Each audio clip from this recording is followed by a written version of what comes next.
tere, armsad!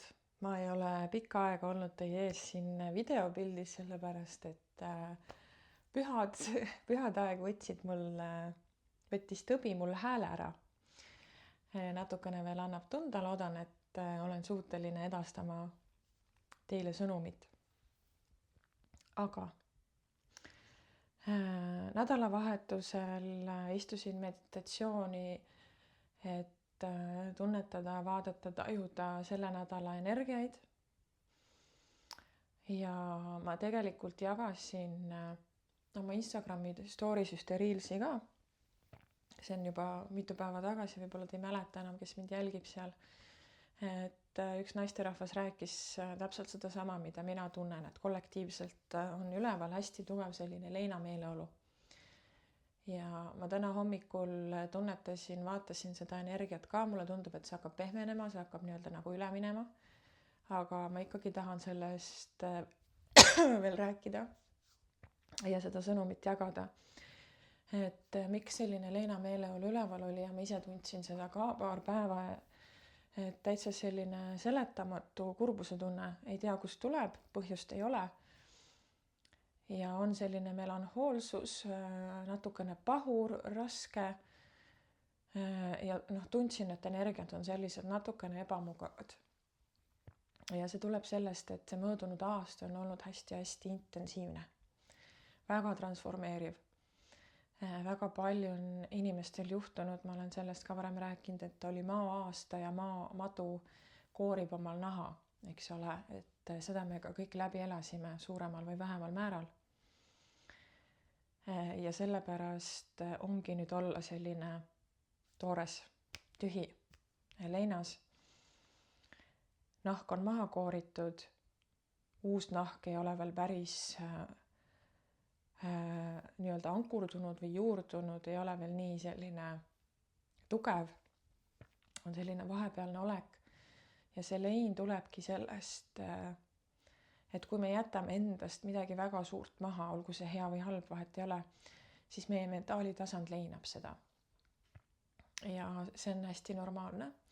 Ja tulebki lasta endal leinata ja tulebki lasta lubada endal seda nii-öelda läbi protsessida. Sa ei peagi otsima endale seda vastust kindlasti, et mis see põhjus on või kuidas ma sellest nüüd üle saan või mis iganes. Lase sellel olla. Luba sellel tundel olla ja luba endal sellele tundel isegi veel sügavamalt otsa vaadata, mida see valu sulle näitab, mida see valu sulle õpetab, sest valu on tohutu õpetaja meile, kui me oskame sellele õige nurga alt otsa vaadata. Valu on tegelikult vastupanu. Ma läksin siis üks õhtu meditatsiooni ja küsisin, et mis asi see valu on tegelikult. Ja mulle öeldi, või mul tuli selline taipamine, et valu on vastupanu olukorrale. Ehk siis see vastupanu tekib sellest, kui me oleme olukorra, inimese või sündmuse ümber loonud eelduse, eelarvamuse, ootused, illusioonid. Me oleme ette juba loonud mingisuguse loo. Ja see tegelik sündmus ei vasta sellele loole. Ja siis me kogeme enda sees mingisugust emotsiooni, kas siis valu, viha, ärrituvust, midagi tõuseb ülesse. Ja see valu ongi siis nii-öelda näita, et esiteks sa ei ela hetkes. Ma räägin siin sellisest hingevalust, ma ei räägi siin ei füüsilisest valust hetkel ega päris leinast, surmast, vaid ma räägin siin pigem sellisest inimeste vahel suhetes tekkinud valudest. Et need valud kerkivad üles siis, kui me oleme loonud mingisuguse muinasloo juba enne, kui sündmus on toimunud. Ja mida see näitab, nagu ma ütlesin, et järelikult me ei ela hetkes. Meie aju kogu aeg toodab mingisugust sündmustikku ette, et meil oleks vastus, et meil oleks midagi oleks teada, eks ole, et me oleks kuidagigi ette valmistatud, et kogu aeg oleks mingisugune müra siin pea sees olemas, et jumala eest ei oleks tühjust ja jumala eest, et ei oleks rahu, sest rahu tasandile väga paljudel ongi raske minna, eriti kui keha on kogu aeg olnud stressis, pinges, sellises ellujäämisrežiimis. Ja kui minna järsku lõdvestusse ja rahusse, siis keha saab sellest šoki. Ja sellepärast tuleb selliseid asju teha sammhaaval. Ja valu on meile ideaalne näitaja, kus kohas me oleme veel mõjutatavad, kus kohas oleme me veel oma väe ära andnud, kus me ei ole seda tagasi võtnud. Ja valu on justkui nagu see võti või see portaal nii-öelda, mis näitab meile, et kuule, vaata, seal on veel midagi, mida sa võiksid enda jaoks ära lahendada läbi iseenda, mitte läbi teiste inimeste. Valu peegeldub üles läbi teiste inimeste, aga me lahendame seda alati läbi iseenda. Süüdistamata, õigustamata, vaid ja aktsepteerides ja armastades, eks ole, ja andestades. Ma kirjutasin siia valust pikemalt ka. Ma mõtlesin sellest kirjutada, sest ma tunnen, et mu hääl nii palju ei kanna, et sellest rääkida. Ja paar sellist olulist punkti tahan sulle veel edastada, et valu ei ole võimalik ignoreerida. Ignoreerimine jääb sind hoidma selle valu kütkesse ja sellesse hirmutundesse, et kui ma kogen midagi sarnast, äkki kui ma vaatan sellele valule otsa, hakkab veel valusam, et see hirmuenergia jääb selle valu ümber kogu aeg nagu hõljuma. Ja kui me oleme kogu aeg hirmuenergias, siis hoiab meie sagedust natuke liiga madal, me võiks olla kõrgemal, eks ole. Valu ei ole võimalik analüüsida, sest see hoiab sind juhtunu keerises. Kui me hakkame seda valu analüüsima, kui me hakkame seda sündmustikku analüüsima, me jääme sinna selle sündmustiku keerisesse pöörlema, eks ole. Me kogu aeg meie aju ketrab seda sündmust, ketrab, aga mida teeb meie keha? Meie keha ei saa aru, et see sündmustik, mida sa oma mõttes muudkui ketrad ja analüüsid, keha ei tee vahet, kas see on siin mõttetasandil ainult või on see päriselt. See emotsioon tõuseb uuesti üles ja keha kogeb seda kõike uuesti. Nii et mõtle, mida sa oma keha paned läbi elama aina uuesti, kui sa kogu aeg seda ketrad, eks ole. Su keha ei pea seda korduvalt läbi elama. Su keha ei vääri seda, su keha väärib vabastust ja seepärast ma tean, et hea öelda, et ära proovigi analüüsida, ära proovi seda selgeks mõelda, vaid eemalda igasugused arvamused, hoiakud, proovi minna võimalikult neutraalseks ja paku sellele valule märkamist, hoidmist, nii-öelda anna talle ruum, et ta saaks näidata, miks tal on valus. Tal on õigus valus olla, sinu valukehal on õigus valu tunda, eks ole, aga miks ta seda tunneb? Reeglina sellepärast, et ta on õigel hetkel jäänud ilma toest, turvalisest sõnast, turvalisest ruumist ja sellepärast see valu ennast näidata tahabki ja üleval on.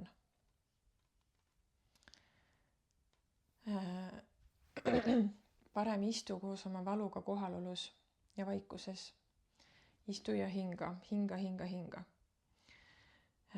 Kõige parem, mida sa teha saadki, ongi lubada endal hingata. Sa võtad selle valu ja hingad. Lõdvestud, hästi rahulik pikk hingamine. Hingad ja lõdvestud koos oma valuga. Ainus, mida su valu vajab, et lahkuda, on sinu kohalolu, mitte analüüsid, õigustused ega lohutused, vaid olemine.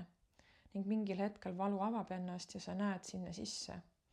Seal sees peidab ennast vabadus. Mitte ainult vabadus, vaid vabastus. Kergus, armastus. Kui sa oled piisavalt julge istumaks koos oma valuga, mitte seda peletades, vaid aega võttes ja austades seda kogemust, sest ta tuli sulle näitama, kus sa oled veel mõjutatav ja kõigutatav. Valu ei tule sind kunagi hävitama, ta tuleb näitama sulle kohti, mis ei luba sul tõusta. ta näitab sulle neid selleks, et sa tõuseksid. Tema ainus soov on sinu vabadus, sest siis saab ka tema vabaks ja lahustuda armastusse ja valgusesse. Ehk siis valu eesmärk on saada ise vabaks ja valu eesmärk on sulle näidata, kus sina oled kinni, et sa saaksid vabastuse. Valu on su sõber. Ta on valus sõber, aga ta on hästi-hästi oluline sõber meile. Ja miks ma räägin valust aasta lõpus, kui võiks olla tegelikult hästi rõõmsad sündmused, siis lihtsalt läbi meditatsiooni ja läbi selle tunnetuse ma tundsin, et väga paljudel, kaasa arvatud mul, tahab selle aasta 2025 valu maha jääda. Ja selleks, et see saaks maha jääda, on vaja selle valuga koos istuda. Ja hästi oluline punkt, millest veel rääkida, on see, et kui me eemaldame valu või selle mingisuguse, selle raske emotsiooni, mis meil on, mis on meie sees eriti veel kaua olnud, see on saanud meie identiteedi osaks. Ja kui me selle eemaldame, siis meie identiteet muutub, seda ei ole enam. Kui me teeme selle valuga rahu, eks ole, siis meie identiteet muutub ja tekib selline tühjuse koht. Ja jälle see on see koht, mida mentaalitasand ei tunne, ja ei oska sellega toime tulla, sest kogu aeg peab olema mingi vastus, kogu aeg peab olema mingi signaal, eks ole. See nüüd ongi see koht, kus sa lubad olla. Ja teed rahu sellega ja tuled täiesti usaldusse, et sul ei pea olema praegu vastust. Praegu on see energiate integreerumise ja settimise aeg, kus universum või siis energiat näitavad ise. See ei tähenda, et sa oled passiivne, sa oled aktiivne osaleja selles protsessis, aga sa ei sega vahele. Sa ei sega oma kontrollimisega, oma hirmudega, oma ülereageerimisega vahele. Nüüd sa lased sellel kõigel toimida. Ja proovi endas ümber häälestada sellised laused nagu ma pean kannatama. Selline kannatus, ma pean olema kannatlik. Ehk siis sõnast kannatus, eks ole, ma pean kannatama, ma pean seda koormat taluma, ma pean seda kandma, see on minu vastutada ja mis iganes. Pööra see kõik ümber, unusta need ära. Ja ütle endale, ma luban sellel valul end avada ja valgustada mulle teed. Ma luban endal läbi selle kogemuse avarduda. Ma luban endal tõusta läbi selle valu kõrgemale. Valu on minu õpetaja, valu on näitaja ja kui tuleb valu, ärrituvus, tigedus, mis iganes ülesse, sa ei pea minema sellega kaasa. Sul on võimalus ja sul on valik seda vaadelda kõrvalt. Ja küsida, mida sa mulle praegu näitad, miks sa praegu tulid, mida sa mulle näitama tulid ja miks sa minuga näiteks praegu niimoodi räägid, sest kui meist tõuseb midagi ülesse, siis hästi tihti tekib ka negatiivne sisekõne. Ütle endale stopp ja küsi endalt, miks sa minuga niimoodi praegu räägid? Miks sa tekitad minus praegu neid emotsioone? Mis on su vajadus? Mida sa tahad praegu saada? Mida sa tahad mulle näidata? Kas üldse on vaja? Eks ole? Et kõik need madalad emotsioonid on meile näitajaks. Ja siin kanalduse lõpetuseks loen sulle veel natukene ette, mille üle sa võid täna vana aasta lõpul ja ka siin aasta alguses, kui veel need aasta lõpu energiad ennast kokku tõmbavad, mille üle sa võid sügavalt mõtiskleda, päevikut kirjutada, mediteerida. Kas sa oled valmis lahti laskma identiteedist, mille jooksvaks koodiks on kannatused, ohverdused, kohustused, hirmud, häbi, süü, maskeerimine ja illusioonid? Kas sa oled valmis lahti laskma sellest ka siis, kui sa ei tea, kes sa ilma nendeta oled? Kas sa usaldad seda tühjust ja kaaluta olekut, mis tekib siis, kui lased sellest kõigest lahti ning sinu tõeline mina ei ole veel ankurdunud? Kas sa usaldad seda tunnet, mis sinu sees on väga palju seletamatut leina tekitanud. Ja ainus, mida sa teha saad, on lubada sellel olla. Selline väike mõtisklus aasta lõppu. Ma väga soovitan päeviku vormis seda teha, sest ma alati soovitan kirjutada pastakaga paberi peale oma mõtteid, sest niimoodi tekib kõige paremini voolavus ja need mõtted saavad nii-öelda läbi automaatse kirjutamise vabaneda. Aga ma tõmban meile siia aastavahetuse sõnumi ka, äkki läheme natukene rõõmsamaks. Mis on see sõnum, mis tahab aastavahetusel meieni tulla? Aastavahetuseks, mida me peaksime arvesse võtma, mida peaksime teadma.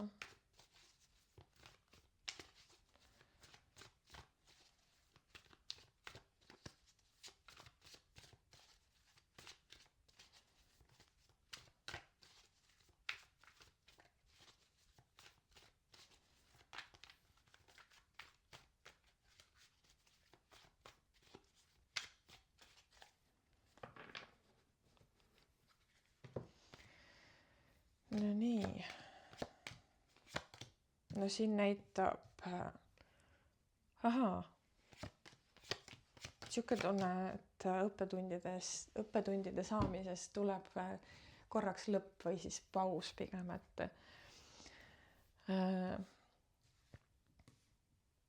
oled kasvanud, oled arenenud, oled õppinud, oled üritanud, oled mis iganes tasandil teadmisi kogunud ja nüüd on nagu kõik, aitab sellest protsessist, aitab sellest kasvamisest. Nüüd on vaja tegutseda.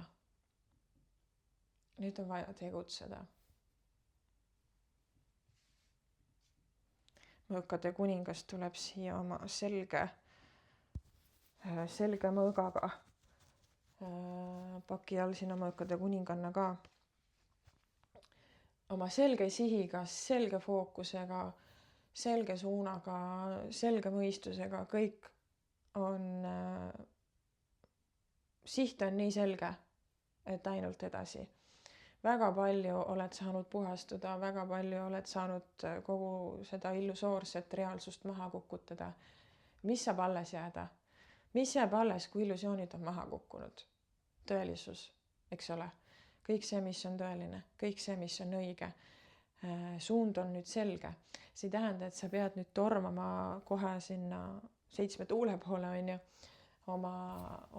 oma sihi ja suunas. Vaid see tähendab seda, et sa nüüd võtad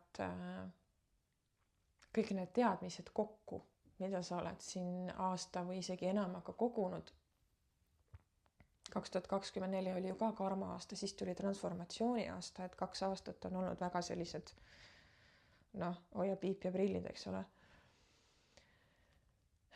Et nüüd võta oma riismed kokku, kõik see, mis on alles jäänud. Ja sellest kujuneb sulle selge pilt, kes sa oled, miks sa oled ja kuhu sa teel oled. Et sa leiaksid üles uuesti oma väärtuse, oma seemne, oma tule.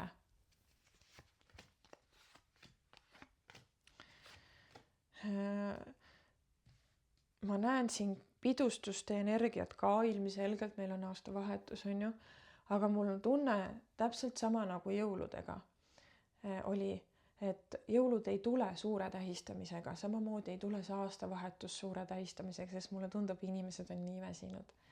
Eelistavad olla pigem üksinda ja oma mõtetega nagu tegeleda, et oh my god, mis siin kõik on juhtunud ja mis toimub, mis minu sees toimub. Mis selle aastaga üldse toimus, et inimesed otsivad mingisugust teatud stabiilsust ja rahu praegu, et mitte selle pidustuste tuules jälle kuskile vaimses mõttes ära lennata, eks ole. Et pigem otsitakse sükest rahu ja tasakaalu. Või mulle meeldib, saatan tuli ka siia. Ja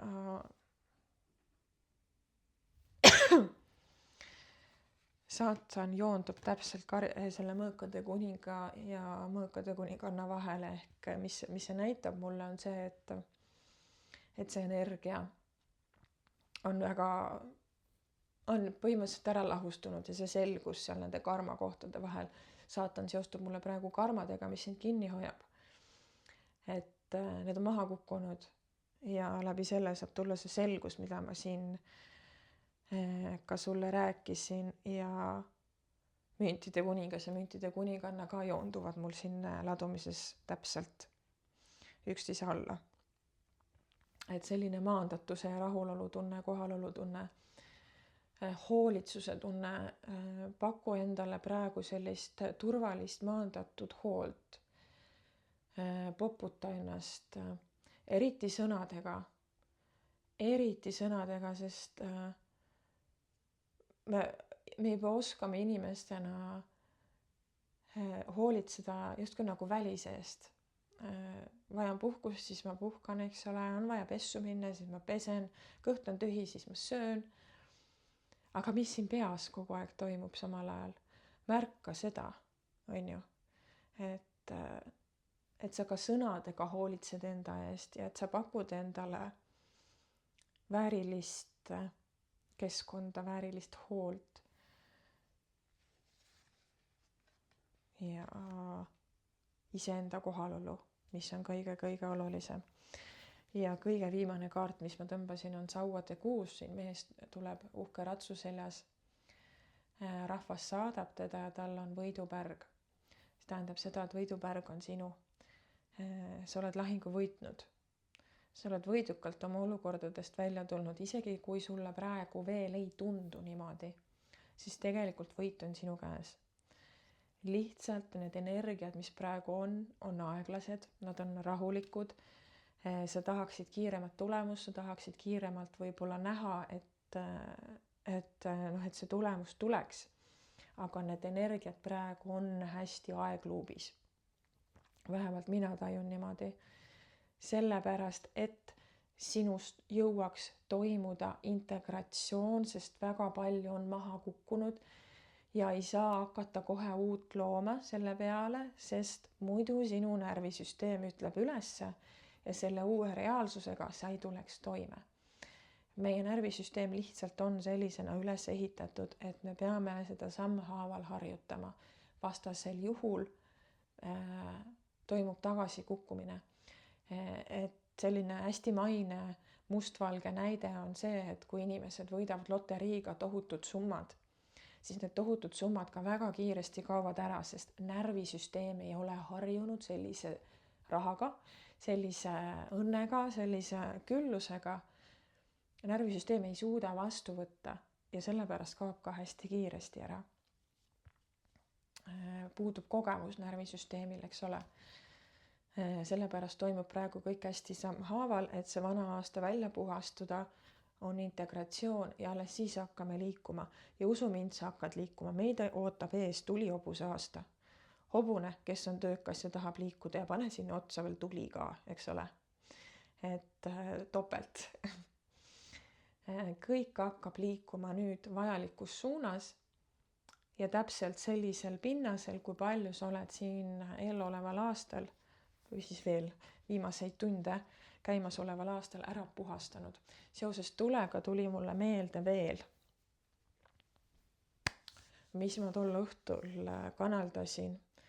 Tuli selline lause nagu viimane puhastus tuli. Ma mõtlesin, et mis see viimane puhastus tuli tähendab.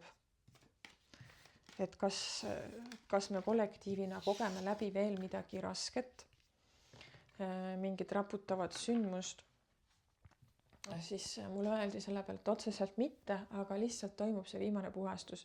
Ma nägin sellist leegitsevat risti. Rist, Kristuse rist, mida väga paljud armastavad kaelas kanda, mida mina isiklikult ei soovita, sest see sümboliseerib valu, kannatust, surma, kõike sellist negatiivset. Ja ma nägin, kuidas see rist põleb. Ehk siis tuli puhastab ja see sümboliseeris kõike seda valu, kannatuse, raskuse, mis iganes kõik sellega seondub puhastust. Nii-öelda puhastustuli puhastab selle ära. Ja peale seda kanaldust siin järgnevatel päevadel on meil olnud tohutult tuulised ilmad. Ja ma eile taipasin, ma mõtlesin, et mind juba see tuule kolistamine siin juba natukene ärritas, mõtlesin, ma tahaks vaikust saada. Ja siis mulle öeldi, et puhastab. Et toimub puhastus ja siis ma sain aru, et see on osa sellest puhastusrituaalist, nii-öelda, mis kõrgemalt poolt meile on saadetud, et see tuul puhastab ära. Veel puhub minema selle vana sõnniku, mida me endast maha oleme raputanud, sest kui me vabastame endast raskeid emotsioone, siis igaüks ei oska vabanenud emotsiooni ära lahustada, vaid see jääb nii-öelda õhku, kuskile rippuma, eriti kui on tegemist mingisuguste spirituaalsete parasiitidega ja nii edasi. Nad jäävad kuskile. Ja see tuul puhus need kõik minema siit meie ühisvälja pealt. Ja ma täna hommikul mõtlesin, et valge vaip on ka maha tulnud mõnel pool paksemalt, mõnel pool õhemalt. Et see on nagu selline puhas valge vaip peale seda jama, mis on ära puhastatud. Ja siis mul täna hommikul tuli selline lause ja puhastus tuligi. Ehk siis mitte enam tuli sõnast leek, vaid tuli sõnast tulema. Ehk siis puhastus tuligi meile ja jõudis aasta lõpuks kohale täpselt ja ilusasti päike ka täna paistab vähemalt siin minu kandis Põhja-Eestis Keila külje all. Et ja ilm on vaikne, on küll jahe, on küll külm, aga ilm on vaikne, rahu. Ja see viimase nädalate lein, veel viimased maharaputused, veel viimased põlemised, valupõlemised, puhus tuul minema ja tõi selle valge puhastuse meile. Selline minu metafoor ja selline minu kanaldus kõigest sellest, et kõik saaks uue hooga edasi minna ja kui ma ei eksi, siis ametlikult Hiina kalendri järgi uus aasta, hobusaasta algab, see oli veebruaris äkki. Ma võin eksida, et jaanuaris veel on otsade kokku tõmbamine, madu poeb sinna kivi alla tagasi, et varsti jälle meieni tulla. Aga meil on vaja hakata tegutsema ja selleks tegutsemiseks on meil vaja ennast valmis panna. Tulla kohale. Me oleme kõige rohkem valmis tegutsemaks siis, kui me oleme hästi endas kohal. Vot nii. Tundub, et rohkem sõnumeid siit praegu läbi ei taha tulla. Soovin sulle ilusat, mõnusat, kaunist, rahumeelset, armastust täis vana aasta lõppu ja veelgi paremat uut, sest mina usun, et see saabki olema parem. Veel parem, kui me praegu aimatagi oskame. Ole tubli ja tšau!